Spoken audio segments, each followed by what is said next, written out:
Probando, probando, 3, 2, 1. Muy buenas tardes, bienvenidos, bienvenidas a Punto y Coma. Yo soy Jesús Guerra, el director del espacio.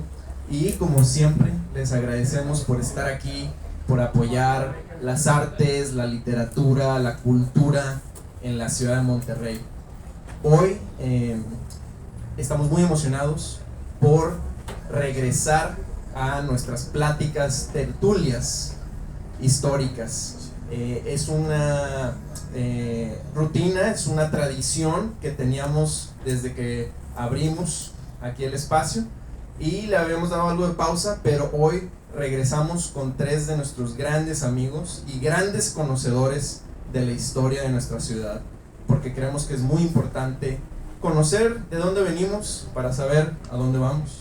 Le damos la bienvenida al cronista honorario, al maestro Juan José Silva. Bienvenido, maestro. Gracias.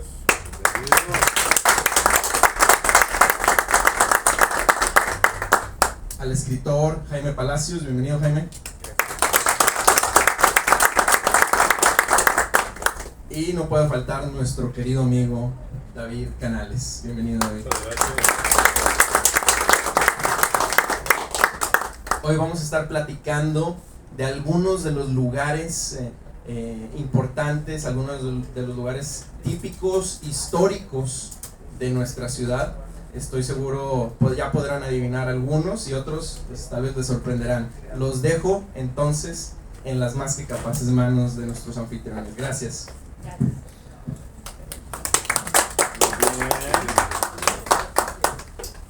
Bueno, nuevamente muchas gracias por estar aquí, por ser parte de esto, porque como dice Jesús, estas no son unas, ¿cómo diré? ¿Cómo se les llama esto? Bueno, lo que queremos es que sea una charla. Una tertulia. Todos. Una tertulia. Jaime tenía la palabra Sí. tertulia, es familiar para muchos de nosotros. No sé si solamente la parte de la plática o también de la chorcha, ¿no? De la Sí, bueno, informal, ¿no? En el caso de la idea que tenemos nosotros es hacer una charla informal entre todos, obviamente pues vamos preparados con un tema en particular para debatirlo y entre todos ir aprendiendo mejor, pero como dice, se puede debatir. Y el nombre de tertulias se le ocurrió a Jaime porque es más como una parte social, ¿verdad? Una parte donde un sábado en la tarde se juntaba la familia y se hacía una tertulia. Esa es la imagen que tenemos nosotros los que de chiquillos participamos. Y aquí llegabas y pues te ponías al día en la relación con la familia y una tía, y ahí llegabas. Y eso es lo que buscamos, ¿no? Que no sea un dictado de aquí para allá, sino que más bien entre todos vayamos platicando sobre eso. Y en este primer ciclo lo que decidimos es que íbamos a hablar de 5 cosas icónicas, ¿no? Cada reunión, una vez al mes, vamos a hablar de 5 cosas icónicas de Monterrey o de la región. Esta primera son los 5 lugares icónicos de Monterrey. Y además, que lo estuvimos preparando, la idea es de que no traigamos nosotros, estos son los 5, sino que también aquí abierto a la discusión de por qué sí serían o por qué no serían estos 5. Obviamente, pues nos podemos quedar toda la noche mencionando 100 lugares que cada uno de nosotros nos llama la atención, pero la idea es esa, que nos despierte a nosotros qué nos parecería en cuanto a lugares en esta plática del día de hoy, y pues abrimos a debate en eso, hablando de Monterrey en particular, por la sesión del día de hoy, para acotar un poquito. Y algo que también me gustaría para que la reunión se enfocara en lo que pretendemos y tengamos materia en cada uno de ellos, es de que ahora son 5, o a lo mejor pueden ser más, lugares icónicos, porque también tenemos 5 momentos icónicos de la ciudad que han hecho lo que Monterrey es hoy, pero también tenemos 5 personajes que han hecho a nuestra ciudad, y también tenemos 5 desgracias que nos han marcado, vaya, crímenes o desastres naturales, genocidios o desastres invasiones naturales. extranjeras. Entonces empezamos con esta plática hablando de los 5 lugares que nos hacen a la ciudad tener una identidad. Pero 5 nada más es por decir un número, porque yo estoy seguro, lo he compartido contigo, en el sentido de que pues habrá 10 y habrá 15 y habrá muchos. Pero juntos vamos poco a poco hablando de la identidad de nuestra ciudad, de los que somos de Monterrey y de los que no somos de Monterrey, pero vivimos en Monterrey y hemos adoptado a Monterrey como nuestra ciudad. Tratando de quitarnos la cáscara esa de que pues es un asunto que les corresponde solamente a los regios o a los que nacieron aquí. No, a todos aquellos que vivimos aquí, aunque tengamos 2 o 3 meses, somos de la ciudad, vivimos de la ciudad, sufrimos la ciudad y disfrutamos también en la ciudad. Entonces, como que ir haciendo este nuevo Monterrey, este nuevo ambiente de la ciudad, donde todos tenemos como que una voz, a través de las manos de los historiadores. Lugares, porque yo creo que va a haber muchas opiniones en el sentido de decir, oye, pero es que el crimen de Arramberry, bueno, ese es un momento histórico, icónico de la ciudad. Ya nos veremos el mes que entra. Ándale, el mes que entra tratamos los lugares o los crímenes o todo eso. Hablando de Monterrey como área metropolitana, ¿verdad? Así es. Sí. Ahorita no nos vamos a extender digo, porque puede ser Monterrey o puede ser Guadalupe o puede ser como área metropolitana, Qué pero bueno, Arturo, muchas que lo veces comentas, porque muy frecuentemente en las redes, cuando hablamos de Monterrey, de la metropolitana ciudad, de los ojos de agua de Nuestra Señora de Monterrey, cuando los padres fundadores tienen a bien crear este asentamiento, designaron un enorme cuadrado. Entonces, toda el área metropolitana, no nada más la capital, sino también hasta el noroeste, García, Santa Catarina, San Pedro, Santiago por el sur, por acá por el noreste tenemos a Pesquería. Entonces, era un enorme cuadrado, por eso muchos dicen Monterrey, estás en Apodaca, pero sigue siendo Monterrey. A lo largo del siglo XVIII y XIX, sucesivos gobernadores seccionaron o separaron partes porque territorialmente no se podía gobernar. Entonces los alcaldes o el gobernador en ese entonces del Nuevo Reino de León y luego después Nuevo León tuvieron a bien separarlo en municipalidades. Entonces siempre que digamos Monterrey, yo por ejemplo toda mi vida, 60 años he vivido en San Nicolás, la parte norte del área metropolitana o de la capital. Tú has vivido, me imagino que en San Pedro, y tú, yo creo que aquí en el sur. Entonces, al decir Monterrey, podemos estar en Santa Catarina, o podemos estar en la Plaza de Armas de Apodaca, o podemos estar en las antiguas haciendas, como podría ser la hacienda de Armendáriz, hoy la colonia Vistahermosa. Entonces, no pierdan de vista eso. Monterrey era enorme. Y su área metropolitana, como lo conocemos ahorita, para que tengamos. Bueno, ¿qué les parece si Jaime nos dice una o cómo vamos a el primer ahí? El lugar icónico, el más importante o el nada más. ¿Se escucha bien? A ver, súbele. Pues fíjate, es que Ahí va. Sí, sube. Muy bien. El micrófono. El primer lugar que vieron ahorita que hablabas de padres fundadores, cuando llegan los conquistadores a establecerse aquí, lo primero que se impresionó fue el Cerro de la Silla. O sea, y está ahí en la descripción, hay un acta, no recuerdo si Alonso de León o de Juan Bautista Chapa, pero ya mencionan el cerro y hablan de la forma y lo majestuoso que era. O sea, fue la sombra o la figura que les llamó la atención, aparte del agua, claro, que estaban buscando. Entonces, de entrada, llegaron a un lugar que tenía una montaña enorme, que les recordaba cierta forma, y se establecieron pues en la zona de esa montaña. Entonces, digamos que por derecho de antigüedad, el Cerro de la Silla sería un primerito. ¿Qué les parece? A ver, alguien que nos quiera. Pues casualmente, de la lista que le envié aquí a Jesús, lo puse casualmente como en la lista que le envié a Jesús, vía WhatsApp, ayer estoy en la noche enviando mis propuestas que estoy pensando hace un mes. Es difícil escoger el número 1, pero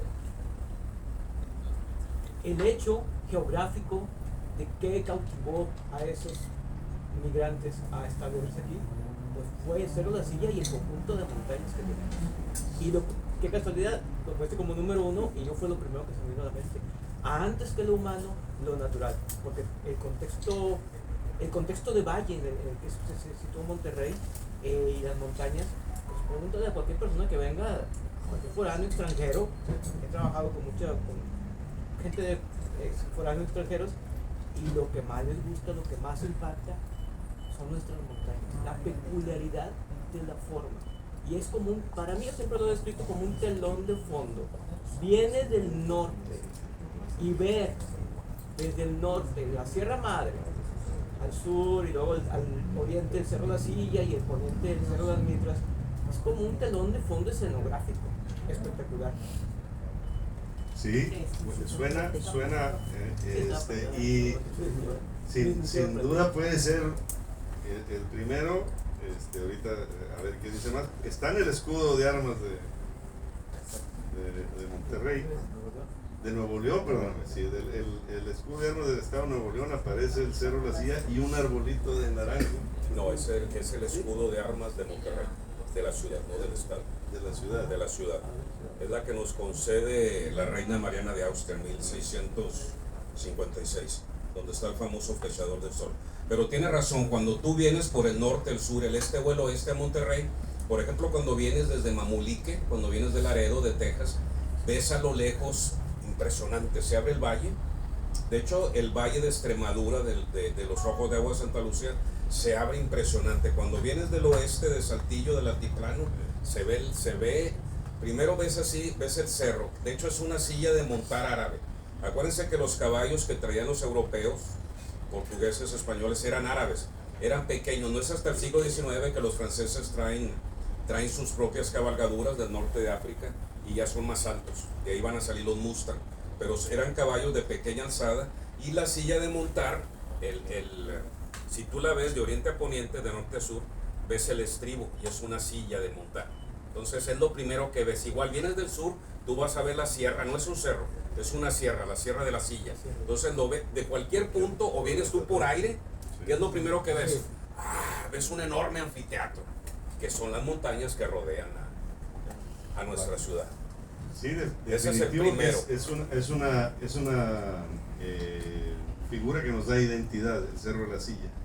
Tenemos toda una serie de cerros. Está lo que conocemos ahora como la Huasteca, la Sierra Madre, y las Mitras. El Cerro de las Mitras. Había un maestro cuando estaba chico, decía: el Cerro de las Mitras es muy bonito, pero le tocó la mala suerte de estar a un lado de la sierra, del Cerro de la Silla, entonces lo pelan un poco el pobre. Si estuviera en otro lugar solo, pues esa era la conclusión que tenía él, lo venerarían tanto como nosotros al Cerro de la Silla. Y hay una segunda eminencia rocosa. El término geográfico es un otero. Un otero, que es una loma en medio de una llanura. Ese para mí es el punto histórico espiritual del obispado. El cerro de Chepe Vera. Entonces esa loma, que es el término, le repito, es un otero, de ahí viene el apellido judeo-portugués de Otero. Entonces ese otero o esa loma para mí es el punto histórico espiritual. Quien no haya ido ahí, sea por amor, sea por pasión a la historia, sea a dar un salivadero, lo que sea, no ha amado Monterrey. Pero como sierra, no estamos hablando. No, yo como punto histórico, geográfico, espiritual, o sea, que ha sido regado con la sangre de muchos patriotas. Más de 20 veces dado la vuelta. Bueno, y también tenemos que hablar del Topo Chico, porque Topo el Chico Topito, el Cerro del Topito. Es un volcán apagado, nos dio el primer hotel ahí, el Hotel Mármol, por las aguas termales que tenía ahí, el agua mineral que emana de ahí, el Topo Chico. También es parte de ello. Y bueno, pues en sí hablamos de todas las sierras que nos dan una identidad importante. Si nos vamos a la Sierra Madre, pues ahí también toda la parte de la Sierra Madre. Sobre todo la M. El Valle de Ballesteros, que está atrás. Ahora, el Cerro de la Silla sigue siendo también un lugar importante para los excursionistas. O sea, todo sábado y domingo no te puedes creer la cantidad de gente que sube, al menos hasta el teleférico. Ya de ahí para arriba pues hay varias veredas, ya va menos gente, pero la del teleférico habría que contar cuánta gente sube. Ustedes como historiadores han encontrado antecedentes por escrito de la primera vez que se le llamó al Cerro de la Silla o a las Mitras o a Chipinque o a estos, o sea, ¿quién fue el que primero lo nombró o vino distorsionándose el nombre? Como que ya todos hoy lo conocemos así, pero decir, no, sí, en 1600 o en tal fecha se establece en un acta y se dice al norte o al sur, a ustedes que han entrado a profundizar en los archivos. Sí, adelante. Bueno, desde los primeros que cruzaron aquí, hablamos de el Valle de Extremadura. Ahorita decían que la vista del Cerro de la Silla, pues es ese camino real de Saltillo a Monterrey. Pasas por el Valle de Extremadura, los Ojos de Agua de Santa Lucía, el Cerro de la Silla. Desde los primeros pobladores, hablamos de Alberto del Canto, de Luis Carvajal y de la Cueva, los primeros que cruzaron por acá, ya se les nombraba así, se supone que ellos bautizaron, unos hablan de Alberto del Canto, otros de Luis de Carvajal, pero al final de cuentas son ellos los que nombran, incluyendo las Mitras, según... De hecho, la primera relación que se tiene es una fecha tan temprana como 1540, proveniente de la Florida, pasó Alvar Núñez, Cabeza de Vaca. Pasó al norte, pasó por un río que calculamos que es el río Pesquería. Entonces, ese río, hace rato les comenté que cuando vienes del norte, por el paso de Mamulique o la loma de Mamulique, entonces Alvar Núñez, Cabeza de Vaca, cuando él viene en su derrotero, o el término es el periplo desde la Florida, va y desemboca ya a la Sinaloa, él menciona un cerro de una característica. Hay una crónica, esa crónica está ahorita en los archivos de Indias. Al rato no recuerdo el nombre de la relación epistolar, pero ahí se menciona por primera vez. Es naufragio, se llama. Sí, bueno, un naufragio de Alvar Núñez, Cabeza de Vaca. Búsquenlo. Este caballero llegó desnudo a una playa entre Mazatlán y creo que Mocorito, ahí en Nayarit. Pero es fascinante porque él es el primero que hace, él recorre desde el Atlántico, desembarca en Florida porque andaba buscando la fuente de la juventud, o naufraga, creo que sí andaba buscando la fuente de la eterna juventud, pero él es el primero que atraviesa el delta del Mississippi, las grandes llanuras de Texas y va y desemboca, pero él es el primero que la menciona. Y el segundo que ya la mencionan firme en una carta de relación que le envía a su jefe, don Francisco de Ibarra, el gobernador de la Nueva Vizcaya, es que en la fría mañana del 13 de diciembre de 1577, proveniente del altiplano, venía el capitán de los ejércitos, don Alberto del Canto y Vieira, que él es el verdadero padre de Monterrey. Pero por ahí tuvo alguna... varios. Bueno, las malas lenguas dicen que él hizo el amor a 80 damas allá en Saltillo, pero él tuvo por ahí un pequeño asunto amoroso con la esposa, la tercera esposa de Diego, y por ahí está apestado. Entonces aquí no se conoce, nada más hay una callecita en honor a nuestro padre fundador Alberto del Canto y Vieira. Ahí esa callecita va de Hidalgo a Corregidora, atrás del Museo Metropolitano. Entonces, y en Saltillo. Pero hay muchos pueblos circundantes. Sí. Cerralbo, Treviño, doctor, o sea, que tienen a Alberto del Canto como el...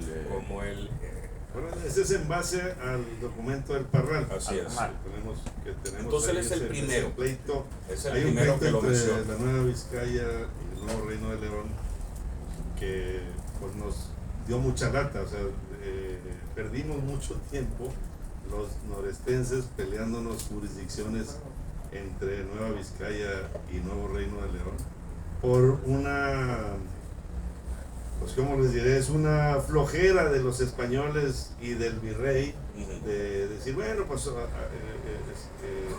Nuevo Reino de León va a ser de 200 leguas de Tampico hacia el poniente, y eso atravesaba jurisdicciones que ya se habían dado por el virrey de lo que es la Nueva Vizcaya. Y en esos pleitos, ahí aparece que Alberto del Canto fue primero que Luis Carvajal y de la Cueva. Eso dice la Nueva Vizcaya.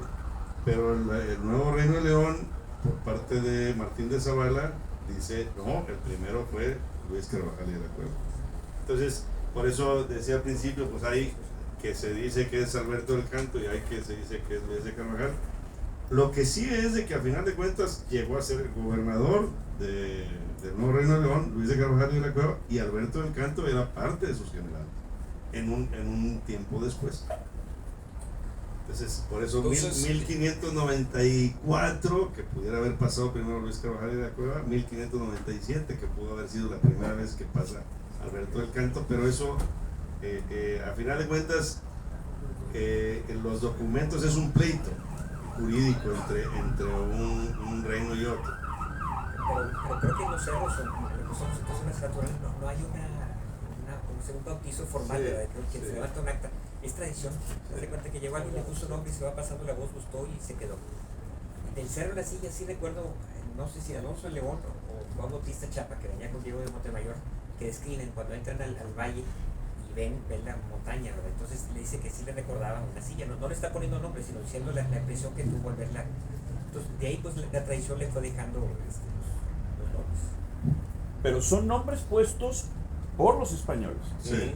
No es como en el resto del país que tenemos el Iztaccíhuatl y el Popol y otro que dice son nombres ya que eran antes de que los españoles llegaran a América, ¿no?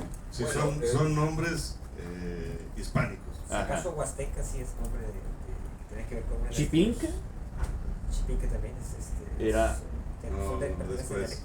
Es posterior, es de los españoles, sí, bautizado por los españoles. Los huastecos eran una etnia, un grupo que acababa por acá, entonces sí tiene esa zona que ver con... El problema es que las etnias o las naciones que habitaban el noreste mexicano no tenían un lenguaje escrito. Es probable que para ellos, como eran animistas, probablemente adoraban las cumbres de las montañas. Pero le dirían de algún nombre. Estamos de acuerdo, ¿no? Los habitantes de esta zona en este también caso le dirían. Con la pintura tendríamos que apelar de alguna manera, ¿no?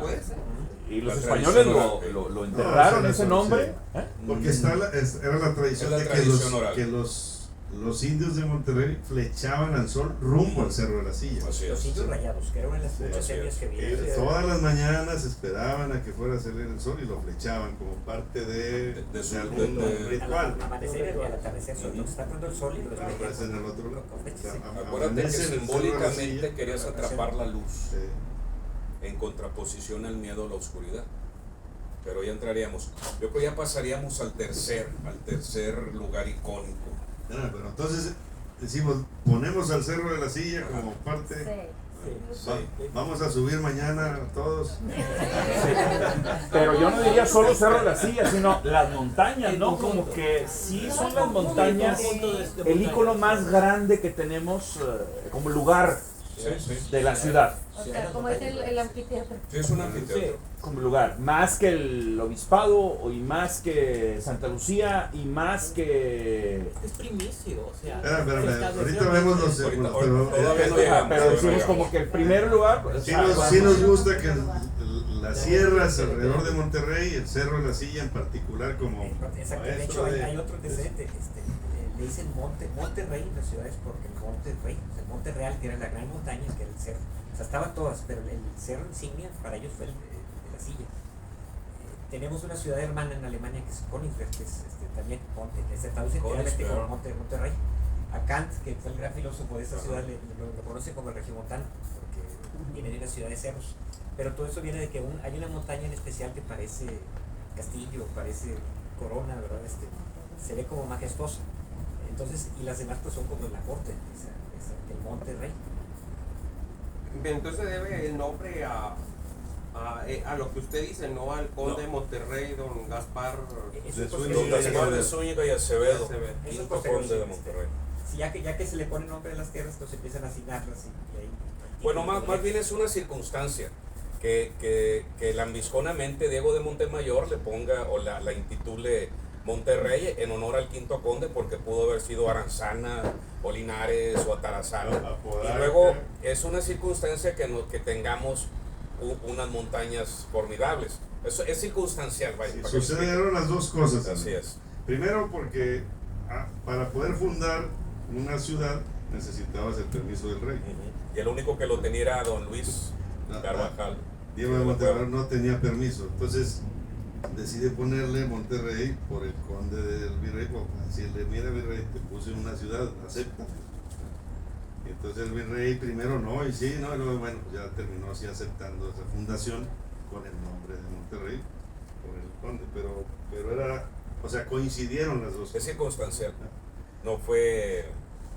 Bueno, y luego podemos agregar, porque si nos vamos un poquito más lejos, tenemos la Sierra de Picachos, la de Papagayos y San Gregorio, que Vallecillo.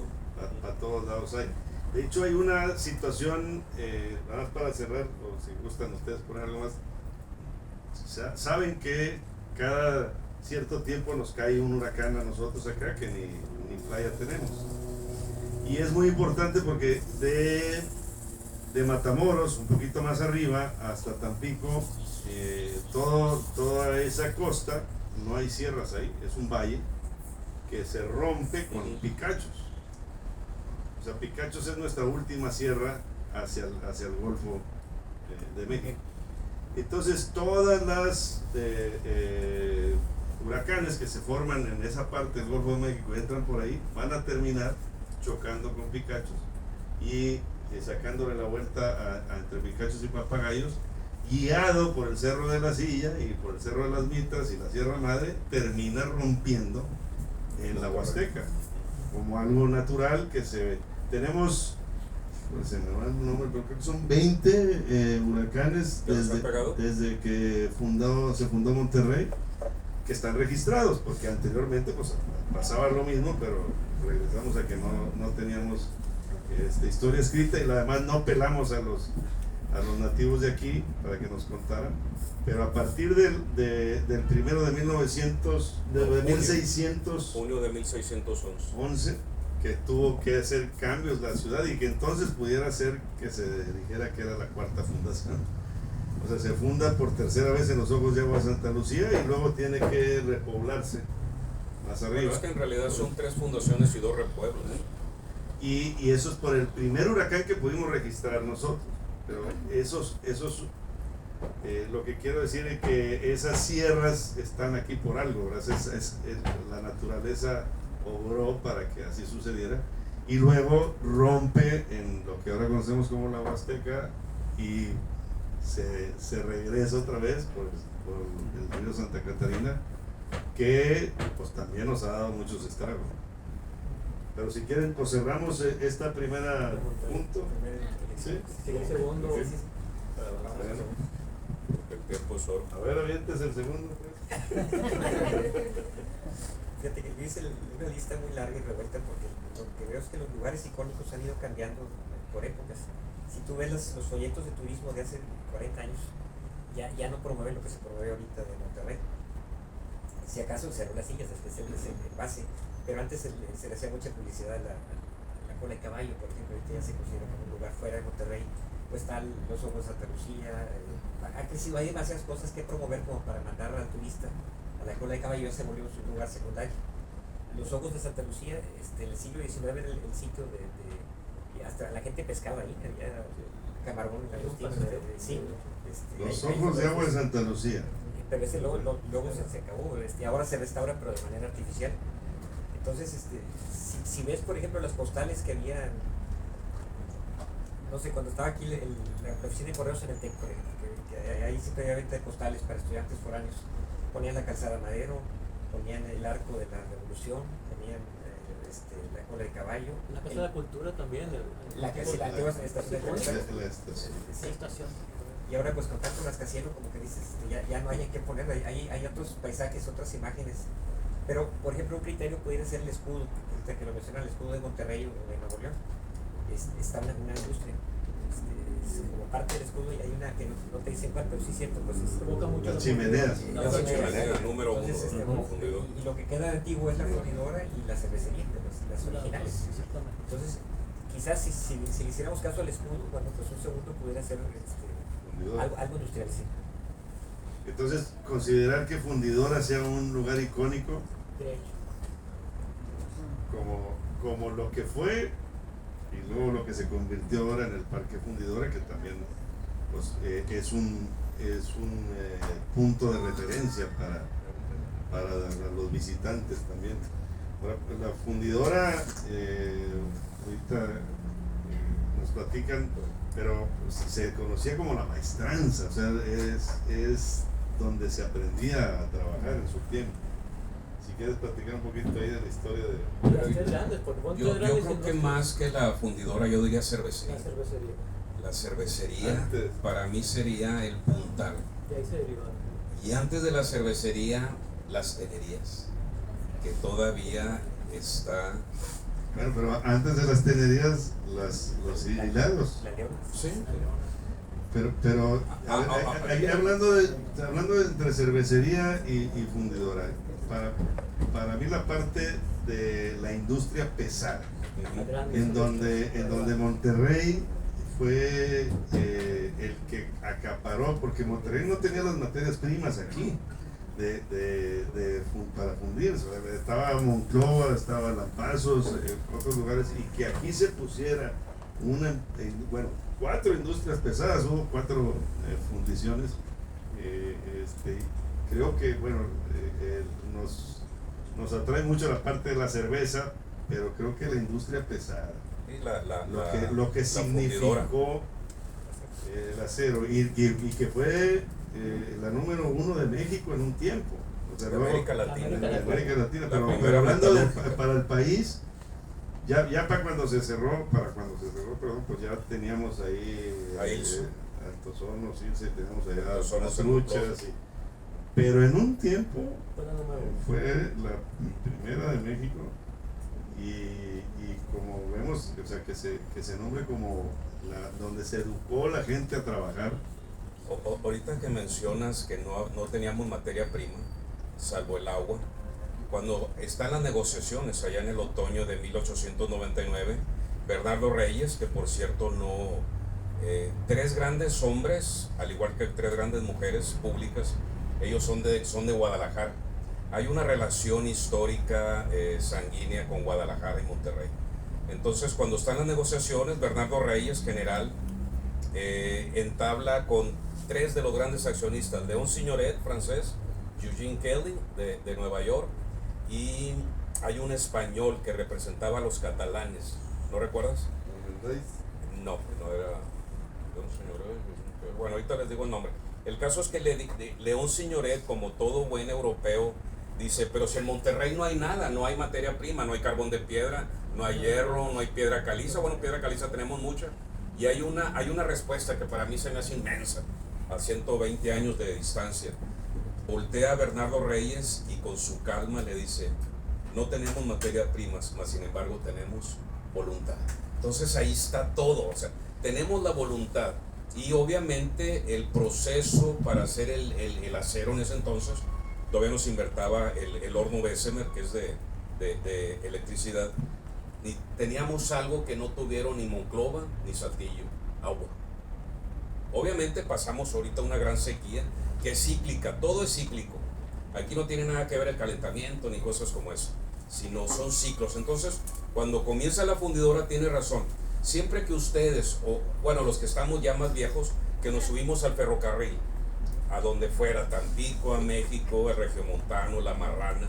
Entonces, todos los 24,000 kilómetros que se tendieron de vías de ferrocarril entre 1903 y 1910, el 80% ¿saben de dónde salió? De la gran fundidora de fierro y acero. Sí. Entonces, ya nada más con ese dato, Monterrey pasa a la posteridad. Y ahí no nada más la posteridad, porque la industria, había gente, había personas. Entonces, los empresarios, los obreros, los mayordomos, todos ellos dejaron su impronta ahí. Entonces, siempre que vayan a fundidora o siempre que vayan a una gran industria aquí en Monterrey, acuérdense que la sangre, el sudor y las lágrimas de personas como nosotros están ahí. Entonces es la fundidora, tiene razón. Me parece a mí, y ahorita lo comentaste tú, y luego además que después se haya hecho este parque me parece también magnífico, ¿verdad? Es algo que presumimos nosotros bastante bien, inclusive mucho más que la macroplaza. O sea, nos da más identidad el Parque Fundidora que el parchecito de la macroplaza, que no ha terminado por ser un lugar donde nos llame a los regiomontanos a simplemente porque se ha descuidado. Y el horno 3, o sea, es un... Sí. La macroplaza porque se ha descuidado, obviamente, tiene su parte icónica, pero históricamente, simbólicamente, y que representa mucho el carácter fabril, es la fundidora y también las otras que son las cervecerías. Pero obviamente, pues ahora que es un parque, está dentro de los 10 parques, estoy entendido que está entre el quinto y el sexto más grande del país. Pero lo interesante y lo que hace valioso a este parque, que es un pulmón verde y es un lugar donde hay mucho, es un parque muy polifacético, lo importante es que es un museo de sitio y que eso se han logrado conservar. Yo viví perfectamente todo eso porque mi padre trabajó en la fundidora. Yo me eduqué en la escuela de fundidora, en la que estaba en los Buenos Aires. Yo nací en la fundidora, ahí había una maternidad. Y yo recuerdo perfectamente aquella época cuando se iluminaba cuando se fundía el acero, se iluminaba. Yo recuerdo las montañas, donde estamos ahorita los tejos de ahí, ahí había una montaña la de escoria. De la escoria. Y eran 6 escuelas de fundidoras, escuelas primarias. El silbato, ¿te acuerdas? El silbato, eso todavía está. Yo también estaba en la Adolfo Prieto. Todavía está el silbato. O sea, es una joya, la fundidora es una joya. Te marcaba el día, en la mañana, yo me voy a la escuela y eso. Y aparte el quemador de gas que se veía por toda la ciudad. Son inversiones nacionales, extranjeras. 50-50. ¿Cuándo se fundó? ¿Cuáles son los tropiezos que tuvo? ¿Fue bueno quitarla? ¿Convertirla en parque fue el gran acierto? A ver, vamos entonces a discutir el tema de la fundidora. Si lo pusimos como segundo lugar. Si nos vamos de atrás para adelante, se cierran en el 86. Y el secretario de Economía era Salinas de Gortari. Y hacen un estudio porque iban a cerrar una de las 3. O sea, ellos tenían Altos Hornos en Monclova, Lázaro Cárdenas las truchas en Lázaro Cárdenas y fundidora en Monterrey. Y se hace un estudio para ver cuál de las 3 iban a cerrar antes de que se abriera el mercado, porque estaban ya Salinas de Gortari pensando en el libre comercio y abrir el mercado. Tuvimos por mucho tiempo un mercado cerrado, protegidísimo, y eso ayudó a que IMSS y todos esos crecieran. Y al parecer es un pleito con el sindicato que terminan por decir, oye, si no se alinean los voy a cerrar ustedes. Decisiones políticas. Y la empezaron a quemar, empezaron a hablar mal de fundidora, pero pues fueron decisiones políticas y no técnicas ni industriales. Sí, así es, la política, recuerden que en aquellos años era el estatismo. El gobierno quería controlar todo, como ahorita cierta señora ya está con esa idiota. Y gracias a esas decisiones políticas y no empresariales se cerró la fundidora. Mira, después de un inicio muy difícil, los primeros inversionistas, entre ellos los Ferrara, los Madero, León Signoret, Eugene Kelly y otros que no recuerdo, después de un tropiezo, inclusive Isaac Garza es parte Isaac Garza también, los hijos de Zambrano, los hijos de don Gregorio Zambrano, el geniarca, después de un tropiezo arrancaron a partir de 1907, pero en 1908 hay una gran depresión mundial, no fue la de 1929, fue la de 1908, y luego después apenas están saliendo gracias a los contratos, porque en la primera nacionalización se hace en 1907, la hace Porfirio Díaz, une el ferrocarril internacional, el mexicano, el central, y se crea ferrocarriles nacionales. Entonces le encarga, ¿sabes qué? Prepárame 10,000 kilómetros de vías más los durmientes. Bueno, los durmientes venían de Dakota o de Montana, eran de madera. Entonces, los rieles, prepárame los rieles y las ruedas, lo que vienen siendo los bogies, le llaman el bogie, es el término, la rueda. Entonces va arrancando bien, y luego viene el segundo tropiezo. En noviembre de 1910 está ya la primera fase de la revolución, pero a nosotros no nos afecta. Hay por ahí un rumor de que don Evaristo le dijo a su hijo, a su nieto, ¿sabes qué? Vete con tu desmadre, aquí al noreste no lo quiero. Entonces por ahí no nos afecta la primera parte de la revolución maderista, y luego va a ocurrir un primer momento glorioso. Allá el 24 de junio del 14 en Sarajevo, en una provincia perdida del Imperio Austrohúngaro, asesinan a un caballero que nos va a traer mucha prosperidad. Asesinan al sobrino de Maximiliano, el heredero del trono austrohúngaro. Francisco Fernando lo asesina, estalla la Gran Guerra y para hacer la guerra moderna, ¿qué se necesita? Acero, no nada más cuerpos jóvenes. Acero para granadas, para blindajes, para acorazados, tanques, y empieza el primer gran periodo glorioso. A pesar de las tribulaciones, y luego viene el derrocamiento de Madero, y a pesar de todo eso, como tenemos un ferrocarril directo a Laredo, la fundidora comienza a producir mucha materia prima, aceros, planchones, bolines, y todo eso va a terminar a los frentes. Es muy largo de narrar, pero para 1918, ya cuando la revolución se está calmando, la siderúrgica es siderúrgica, porque hubo una metalúrgica, la American Smelting, que también hay que hablar de ella. Sí, dentro de las fundiciones que mencionamos, algunas son siderúrgicas y metalúrgicas. Entonces, cirúrgicas hablando de fierro. Ese es el primer momento sublime. Vienen los años 20, que aquí es fascinante en Monterrey, están las pelonas, ¿cómo le llamaban a las chicas pelonas? Las melenudas, las melenitas. De hecho había un vals, había un foxtrot, las melenitas, eran las chicas liberadas, ¿cómo se de los años 20? Las flapper, que por cierto por ahí después les comparto algo que escribí sobre las flapper, que eran las chicas liberadas de pelo corto y minifalda. Entonces el segundo tropiezo es la Gran Depresión, 1929-1964. Pero para esos años llega un joven abogado de Madrid, hoy olvidado, nomás lo recordamos por una calle que se llama Adolfo Prieto. Viene Adolfo Prieto, trae dinero, no sé de dónde sacó o hizo una colecta, y empieza el segundo momento glorioso. ¿Y sabes cuándo se va a incrementar? Allá hay un cabo austriaco que quiere conquistar el mundo y va a ser hasta allá la Segunda Guerra Mundial. Otro momento glorioso. Las guerras mundiales han beneficiado de Monterrey. Y viene ese momento glorioso. Monterrey participa en la causa aliada, otra vez con mucho acero, bolines, y luego aquí es donde va a entrar, no entra la política, va a entrar, ¿sabes de dónde venía el equipo original de fundidora? Era equipo obsoleto, de la Bethlehem Steel, de la USA Steel, que fundan Pittsburgh, Carnegie, en Pensilvania. Entonces, ese fue el primer error. Utilizaron equipo obsoleto, ollas, grúas, no sé, equipo obsoleto que ya para 1900 estaba obsoleto. Y ese es el primer error. Siguieron produciendo y luego viene otro momento sublime, la guerra de Corea, órale, más acero.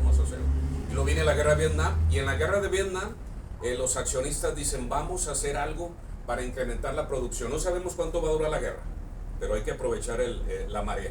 Y es cuando cometen el error que va a desembocar en 86. Compran el horno, el acero 3. Tenían un equipo recién comprado cuando lo hicieron.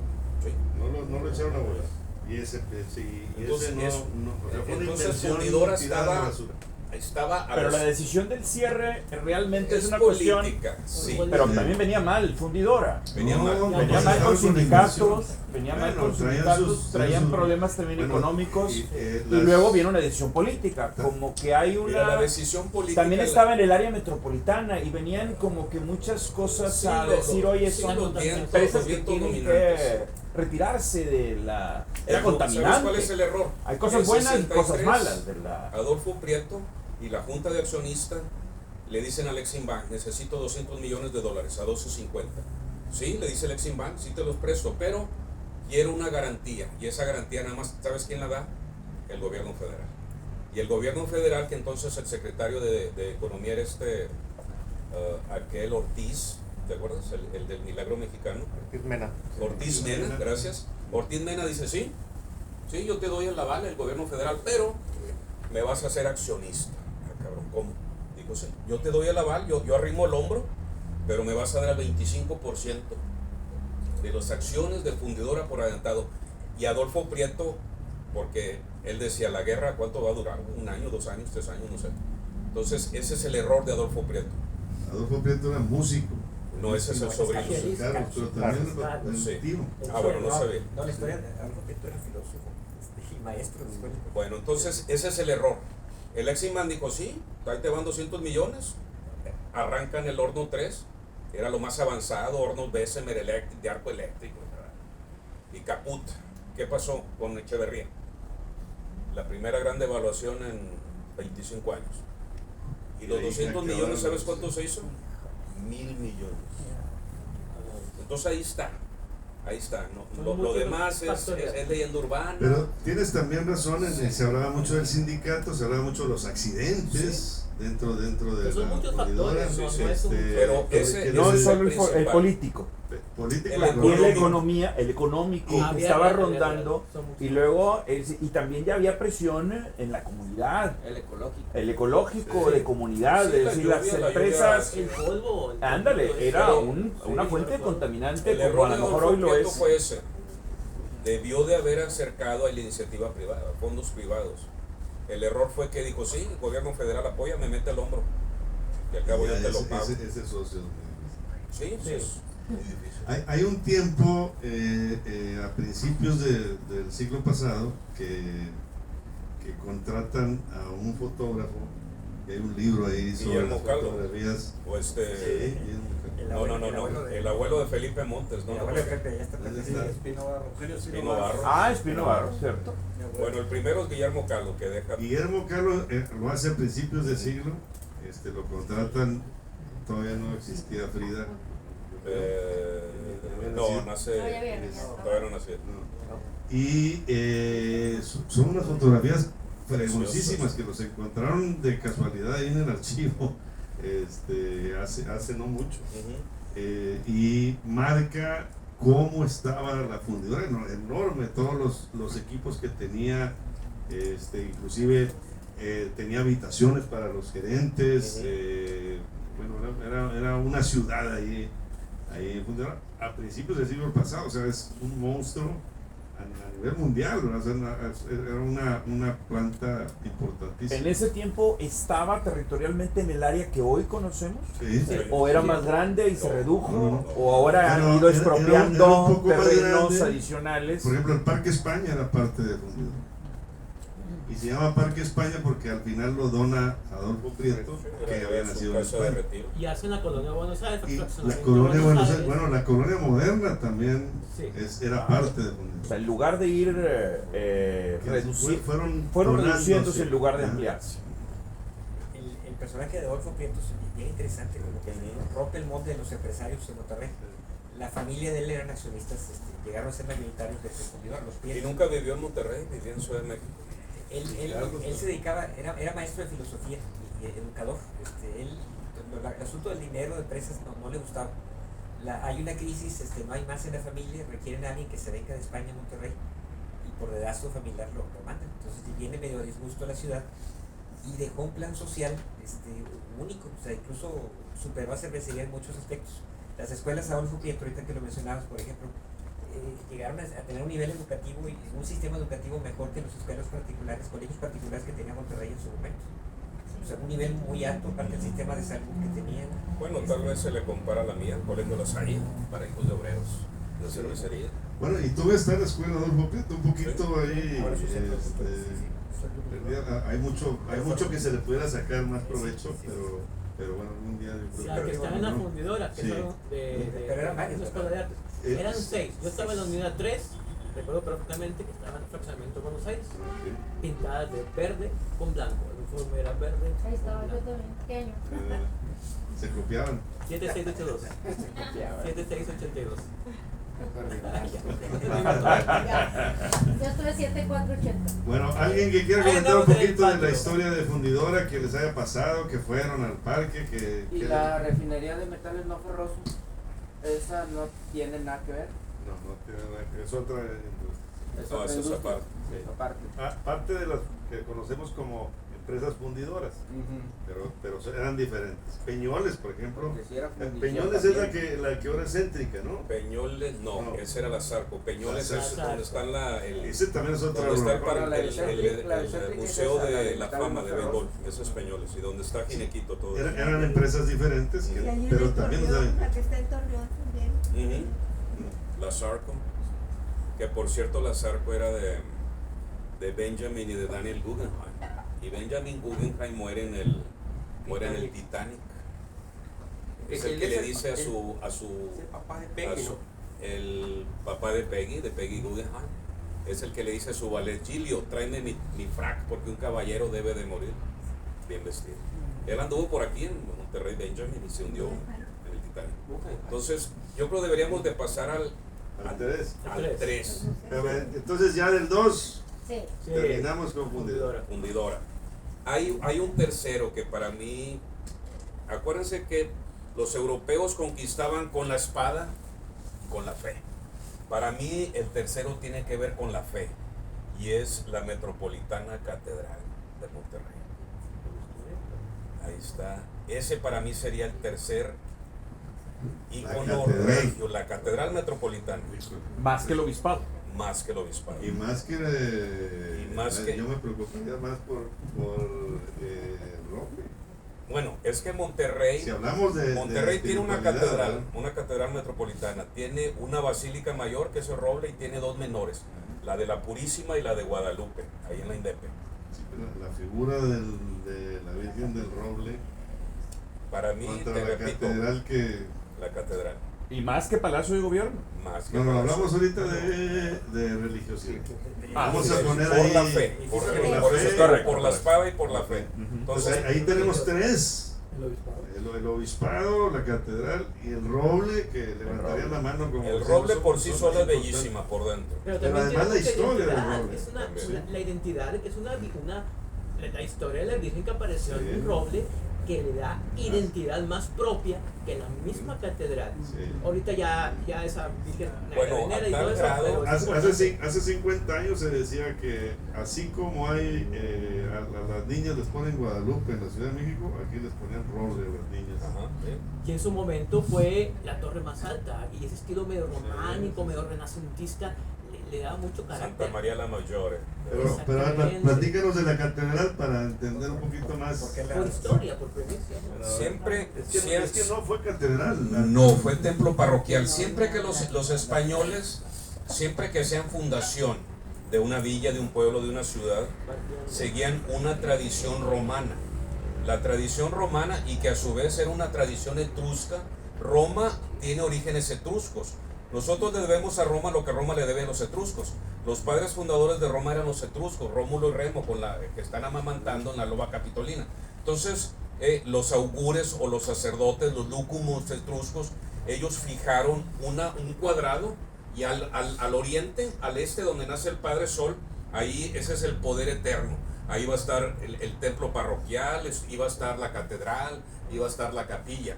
Y al oeste, al poniente, donde cae el sol, iba a ser el poder terrenal, las casas consistoriales, el Palacio de Gobierno, el ayuntamiento. Entonces, Monterrey y muchas ciudades de América, desde el Bravo hasta Patagonia, en Italia, en España y en Portugal, van a ver esa disposición. Al este, al oriente, el templo, el poder sacro. Y al oeste, el templo o donde está la sede del poder civil. Entonces, aquí empieza con un templo parroquial, muy humilde, un enramado con un techo de terrado, y así empieza el templo parroquial. Viene el gran turbión, el gran huracán de junio de 1611, y se mueve el templo. El templo original está, pues hay unos autores que dicen que está en el templo el que está aquí en 5 de Mayo y Zaragoza. No, más para abajo, enfrente del Palacio de Gobierno, Sagrado Corazón. Ahí en el Sagrado Corazón hay unos autores. No, ese está al norte. Sí, bueno, pero la plaza estaría hacia donde está Escobedo. Tesorería. Sí. Entonces, la ciudad se mueve, como bien dice David, se mueve hacia el sur, y el templo lo tienen que reubicar. Entonces lo reubican donde ahorita está la Catedral Metropolitana. Entonces ahí está la fe.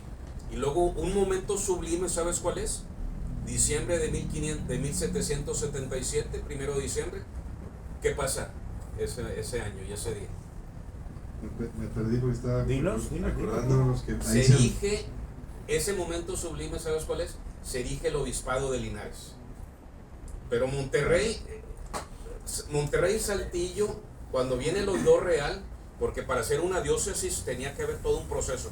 El virrey manda un oidor, eran los ojos. Llega a Saltillo y dice, en Saltillo hay muchas aguas, hay Buenos Aires, pero la gente es muy perezosa. Viene a Monterrey, dice, Monterrey es una ciudad limpia, es una población amable, pero la gente es muy lujuriosa. ¿Lujuriosa? Muy lujuriosa, ¿no sabían algo? Oye, entonces el oidor baja por el camino la palabra real. correcta. Llega, oye, trabajadora. Ahí está por escrito, a mí no me digas. Entonces el oidor baja por el camino real, hoy carretera nacional, y llega a una hermosa villa fundada en 1715, la villa de San Felipe de Linares, a orillas del río, que es el río Pilón o el Casillas. El Casillas. Entonces ahí, ¿por qué Linares fue escogida? Porque había más dinero que Monterrey. Monterrey, aunque era capital de un nuevo reino de León, estábamos en la lona. Entonces, ¿cuál es la riqueza? Que en Linares no había lujuria, por eso. Pero ¿cuál es la riqueza de Linares? ¿Cuál era la riqueza? ¿Sabes cuál? La caña de azúcar. Entonces, los campos alrededor de Linares era la caña de azúcar. Por eso se manda un informe de que es Linares la población más propicia para elegirla en diócesis, un obispado. Llega a México va a Madrid. Todo el Valle del Pilón. Sí, todo el Valle del Pilón. Era el sembradío de caña de azúcar. No había naranjas. Y acuérdate que la caña, sometida a un proceso de molerla con los caballitos de vuelta y vuelta, y luego lo meten a peroles, hacen algo que está olvidado. Piloncillo. El piloncillo, una carga de piloncillo. ¿El Valle del Pilón? Dile cuánto valía una carga de piloncillo, valía oro. Antes de azúcar se consumía el pilón. Es la harina de trigo y el piloncillo era la base de la economía de la región. Se vendían hacia las minas de allá en los pueblos mineros, todo eso. Entonces un piloncillo valía por lo menos una cuartilla de peso o de un doblón. Entonces en lo que va a Guadalajara y luego a México, a Madrid, a Roma y regresó, el primer obispo, que era don Manuel de Sacedón, un hombre entrado en años, tenía como 60, tenía mi edad, hace un largo viaje porque él era aldeán, era el administrador de la catedral de Ciudad de México, llega al lomo de burro y le hacen un agasajo, ¿cómo le llamaban? Le hacían un fandango, bueno, y muere al siguiente día, un familión. Nombran a un segundo obispo, un hombre joven de 45 años, él es un mallorquín. Cuando quieras conocerlo, todos los días te saluda en la parte poniente del Museo del Obispado, es don Andrés, Andrés es el tercero. El segundo es ahí es la calle por la que subes hacia el obispado. Don Fray Rafael Vergés Suau, un mallorquín, llega y él dice, se enamora de Monterrey, se enamora de sus aguas, se enamora de las montañas. Hay por ahí una leyenda que dicen que se enamoró de una hermosa regiomontana, pero él dice, yo me quedo aquí. Y digan lo que digan, el báculo, la cátedra pastoral, la cátedra La Silla va a estar en Monterrey. Y gracias a don Fray Rafael Vergés Suau, Monterrey tiene un momento sublime, el segundo, el primero de la fundación.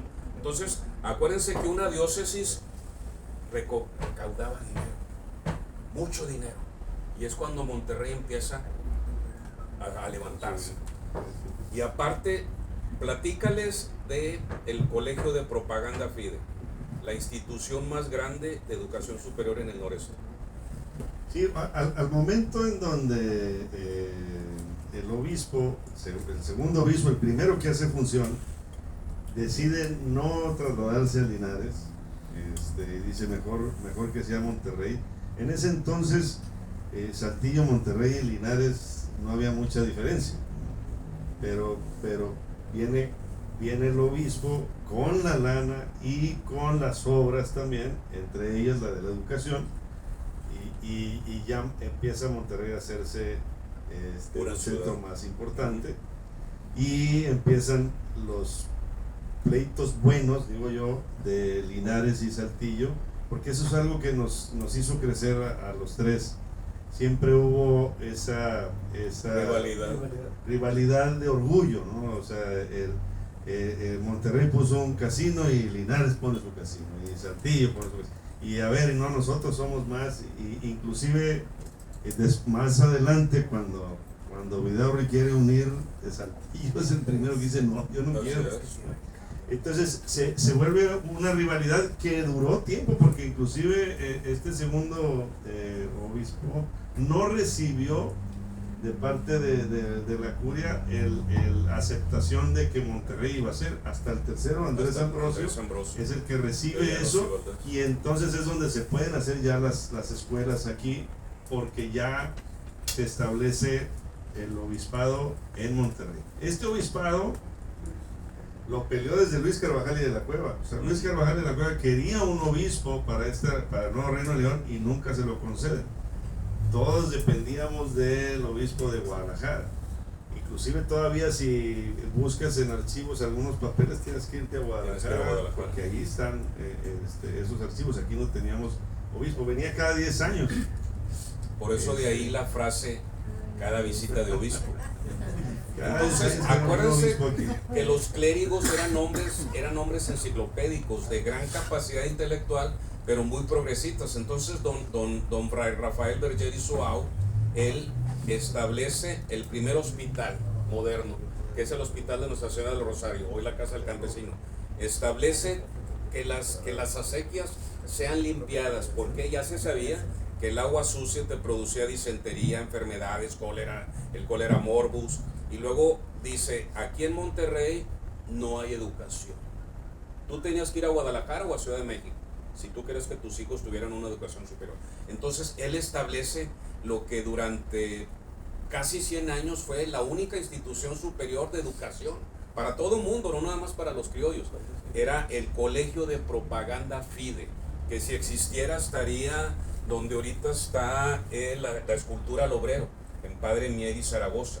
Pero de ahí salieron camadas, no nada más hombres, sino también había una aula especial para las mujeres, y no nada más españolas, también tlaxcaltecas. Entonces de ahí salieron abogados, doctores en teología, y por eso, le repito, la catedral es no nada más la fe, sino también es un punto sublime, icónico en Monterrey.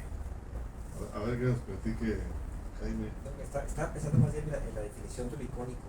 Lo icónico tiene que ver con lo visual, lo que reconoces cuando llegas a un lugar. Y se me hace que si le pidieras a un visitante a Monterrey, ¿cuál es el sitio religioso que ubicas primero? Es el obispado. Está salido, está arriba. Y aparte de nuestra catedral, digo, sin ser una catedral fea, tampoco es de esas catedrales como pero está hermoso. Para mí es hermoso. Pero no sé. Es pequeña.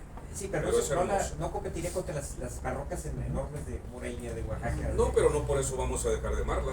Pero, está hermoso. No, aquí no es el valor sentimental o espiritual, sino visual, como ícono. Sí, te entiendo. Para que venga a Monterrey, ¿qué símbolo religioso tienes primero? Yo pienso que es el obispado. Sí, pero en el obispado nunca se dijo misa, porque había una capillita. Estamos hablando no de una percepción individual, estamos hablando de que para las mayorías, al verlo, evoca a Monterrey. Y yo sí creo que hay una supremacía del obispado, no solamente por el hecho religioso en sí, sino por toda la historia que hasta hoy es un centro cultural, un museo, está el INE y todo eso. Y la ubicación perfecta en ese cerro tan prominente, la arquitectura que hace no mucho tiempo le hicieron su restauración con esas columnas salomónicas horribles, horribles. A mí eran originales, ¿no? No, original no tenía. No, es una intervención horrible. Porque entonces, ¿por qué le pusieron los caramelos ahí? Sí. Pues por el No capricho fue de un acertada gobernador. pero también la parte que tuvo de defensa de la ciudad, o sea, como que también hay algo ahí. Y espada, ¿no? Ajá, Pero estuvo abandonado mucho tiempo. Sí, también. yo tenía una pregunta en ese sentido, muy relacionado a lo que dice Jaime, de, sin ofenderte, mi querido amigo, lo que tú quieras de catedral, pero en cualquier otra ciudad menor, en Puebla, en cualquier otro, en San Miguel de Allende, encuentras Zacatecas, unas catedrales. Dices, oye, ¿por qué aquí sí había mucha recaudación? No se hizo ese gran monumento, ¿no? Si quieres ser culpable, como que tenemos ahí una interrogante en nuestra propia historia de que hemos sido la gente sencilla del norte, ¿no? Que hasta la catedral le hicieron súper sencilla, dos situaciones. Andrés Ambroso de Llanos y Valdés, si se hubiera hecho su plan, el centro de Monterrey sería tan hermoso, tan espectacular como el de Puebla, el de Guadalajara. No había dinero, no había intención. No, sí había dinero. Sí, lo que dice es que primero era una capilla, no era la catedral. Okay. Y cuando se busca una catedral, ahí interviene Andrés, pero estamos hablando de la Ciudadela, lo que conocemos como la Ciudadela. Y hay otro detalle olvidado. Hay una regiomontana, doña Leonor Báez, viuda de Treviño, queda viuda y ella poseía minas de plata. Por cierto, aquí en el Nuevo Reino de León, entre 1735 y 1750, hubo una fiebre de plata mundial que antecedió a la de los 49ers de 1849 en California y a la de 1870 en Australia y a la de 1900 en Klondike en Alaska. Entonces hay una fiebre de plata. Ella y su esposo poseía muchas tierras allá en San Pedro Boca de León, en Soy Villaldama. Entonces ella en viuda tendría unos 28, 30 años, no recuerdo.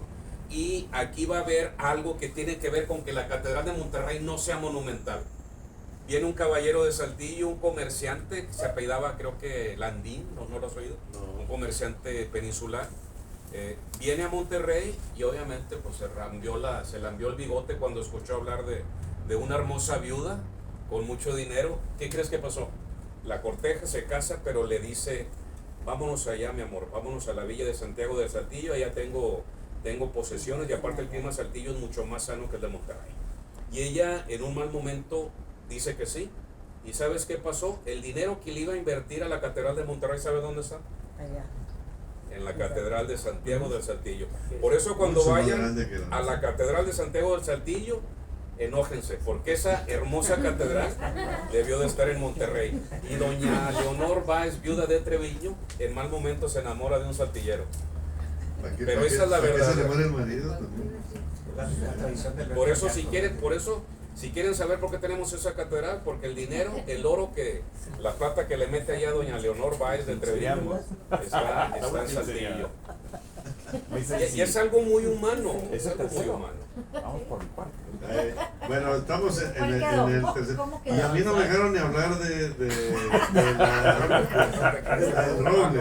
Ya David está reclamando su espacio. Pero nos vimos. Y el roble es hermosa, tiene razón. Es muy hermoso. Y además. Y el obispado, yo sí estoy de acuerdo en que compiten. Pero más tantito para el roble. Es la primera figura religiosa de todo el noreste, la Virgen del Roble. Y por cierto, en las crónicas antiguas es la Virgen del Nogal, no del roble. Bueno, era un encino roble, no era el roble probablemente. De las especies de encinos que había, hay uno que se llama encino roble y ahí se le quedó. Por eso lo menciono, como que tiene una identidad más propia por esa cuestión de la historia de la aparición de la Virgen. Pues que bueno, la catedral, hoy no hubo consenso entre los historiadores ni entre el público, parece que el cuarto, ¿cuál vamos sería? a catafixiarlo como Chabelo. El cuarto, ¿cuál sería el cuarto? Nos quedamos con esa duda del tercero, que la catedral tiene su gracia y su chiste, primeramente, como bien dice, como referencia de ciudad, ¿verdad? La plaza de armas, la iglesia y el poder. Eso es muy importante. El obispado, como dice, pues sí, es un ícono que todo el mundo lo puede revisar. y lo que decía del roble, pero vamos a dejarlo eso para una segunda reunión, porque nos vamos a un... Hay una participación acá respecto al mismo tema. Es que también Pásale, Gerardo, pásale el micrófono.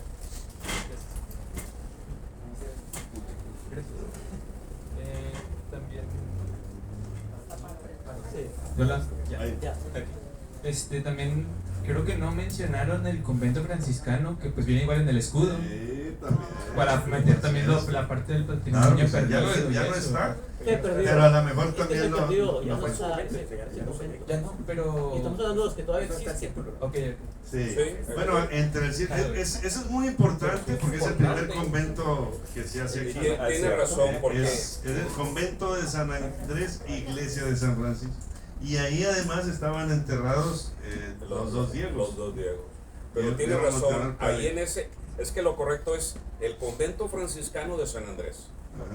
Ajá. Iglesia de San Francisco. Pero Y ¿dónde después sería fue el templo de San Francisco. Estaba, Y ahí es donde termina Suazua. Si existiera, estaría cerrando Campo y Zaragoza, donde está el círculo mercantil.